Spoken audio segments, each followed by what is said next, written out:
Assalamualaikum warahmatullahi wabarakatuh. Alhamdulillahirrabbilalamin. Wassalatu wassalamu ala ashrafil anbiya'i wal mursalin Sayyidina wa maulana Muhammadin wa ala alihi wa sahbihi ajma'in. Amma ba'd. Alhamdulillah, pada kesempatan kali ini saya akan menyampaikan materi mengenai pendidik dalam pendidikan Islam. Setiap lembaga pendidikan membutuhkan pendidik atau guru yang profesional dalam kegiatan belajar mengajarnya, yang dapat menghantarkan proses belajar mengajar secara baik dan berkesinambungan. Pendidik berasal dari kata dasar didik yang artinya adalah memelihara, merawat, dan memberi latihan agar seseorang memiliki ilmu pengetahuan.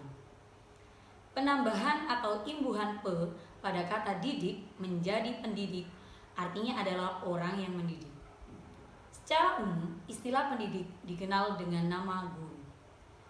Tugas seorang guru tidak hanya sebagai pengajar, tetapi juga sebagai pendidik dan pembimbing dalam proses pembelajaran.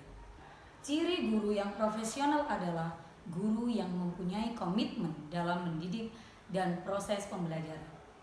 Yang kedua, menguasai materi dan strategi pembelajaran. Yang ketiga, mampu berpikir sistematis, selalu belajar dan merefleksikan diri dan koreksi. Yang keempat, mengevaluasi dan melaksanakan bimbingan. Pendidik dalam perspektif Islam adalah orang yang bertanggung jawab terhadap upaya pertumbuhan jasmani dan rohani pada peserta didik agar mampu menunaikan kewajiban-kewajiban atau tugas-tugas kemanusiaannya sebagai khalifah fil ard atau abdun sesuai dengan nilai-nilai ajaran agama Islam. Murabbi adalah orang yang mendidik dan menyiapkan peserta didik agar mampu berkreasi serta mengatur dan memelihara hasil kreasinya untuk tidak menimbulkan malapetaka bagi dirinya, masyarakat, dan alam sekitarnya. Yang kedua adalah mu'allim. Mu'allim merupakan orang yang menguasai ilmu dan dapat mengembangkannya serta menjelaskan dimensi teoritis dan praktisnya serta melakukan transfer ilmu pengetahuan, internalisasi, serta implementasinya. Yang ketiga adalah mu'addib. Mu'addib adalah seorang pendidik yang menyiapkan peserta didik untuk bertanggung jawab dalam membangun peradaban yang berkualitas di masa depan. Yang keempat adalah mudarris. Mudarris adalah orang yang mengajarkan ilmu kepada orang lain dengan metode tertentu dalam upaya membangkitkan usaha peserta didik agar sadar dalam meningkatkan potensinya. Yang kelima adalah mursyid. Mursyid adalah orang yang membimbing atau menunjuki jalan yang lurus. Syarat seorang muslim itu harus alim dari segenap perkara atau disiplin ilmu. Kedudukan pendidik dalam perspektif Islam. Islam sangat menghargai orang-orang yang berilmu dan mau menyampaikan kepada orang lain. Islam juga menempatkan seorang pendidik pada kedudukan tertinggi. Kedudukan tertinggi pendidik dalam Islam tertuang dalam Quran Surat Al-Mujadalah ayat 11, yakni yarfa'illahu alladhina amanu minkum walladhina utul ilma darajat, yang artinya Allah akan meninggikan derajat orang-orang yang berilmu pengetahuan beberapa derajat. Selain dalam Al-Quran, juga terdapat dalam beberapa hadis Rasulullah. Peranan guru bukan sekedar komunikator nilai, melainkan sekaligus sebagai pelaku dan sumber nilai yang menuntut tanggung jawab dan kemampuan dalam upaya meningkatkan kualitas pembangunan seutuhnya, baik yang bersifat lahiriah maupun yang bersifat batiniah.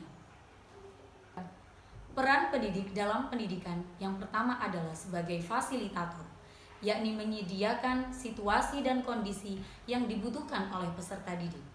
Yang kedua, sebagai pembimbing, yaitu memberikan bimbingan terhadap peserta didik dalam interaksi belajar mengajar. Yang ketiga adalah sebagai motivator, yakni memberikan dorongan dan semangat agar siswa mau giat belajar.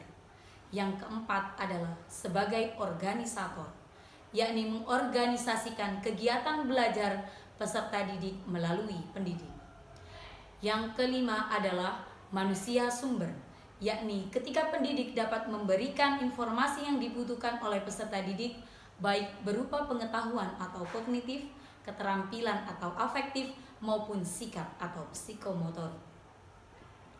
Karakteristik pendidik ideal menurut Al-Zarnuji adalah seorang pendidik atau guru itu harus alim atau orang yang berilmu baik di bidang agama maupun non-agama. Yang kedua, guru itu harus warok sebagai orang yang mengetahui sesuatu yang terbaik di antara dua perkara yang baik untuk dilakukan dan yang terburuk di antara dua perkara yang buruk yang harus ditinggalkan atau lebih mengedepankan pada dimensi moral. Yang terakhir, pendidik itu haruslah orang yang lebih tua, tidak sekedar lebih tua dalam umur, namun banyak pengalamannya dalam segala hal maupun dalam menghadapi anak didik. Pendapat yang kedua, yakni menurut Muhammad Atiyah Al-Abrashi, beliau mengatakan bahwa seorang guru itu haruslah mempunyai sifat zuhud yang tidak mengutamakan untuk mendapatkan materi, melainkan mengharapkan keridhaan Allah semata. Yang kedua, guru itu harus memiliki jiwa yang bersih dari sifat dan akhlak yang buruk. Yang ketiga, guru harus ikhlas dalam melaksanakan tugasnya. Yang keempat, guru harus bersifat pemaaf terhadap muridnya. Yang kelima, guru harus dapat menempatkan dirinya sebagai seorang bapak atau ibu sebelum ia menjadi seorang guru. Dan yang keenam, guru harus mengetahui bakat, tabiat, dan watak peserta didiknya. Demikianlah materi yang dapat saya sampaikan. Kurang lebihnya saya mohon maaf. Tiada gading yang tak retak, tiada kata yang takkan pernah salah. Olehnya saya memohon samudra kemaafan. Wal afu minkum. Assalamualaikum warahmatullahi wabarakatuh.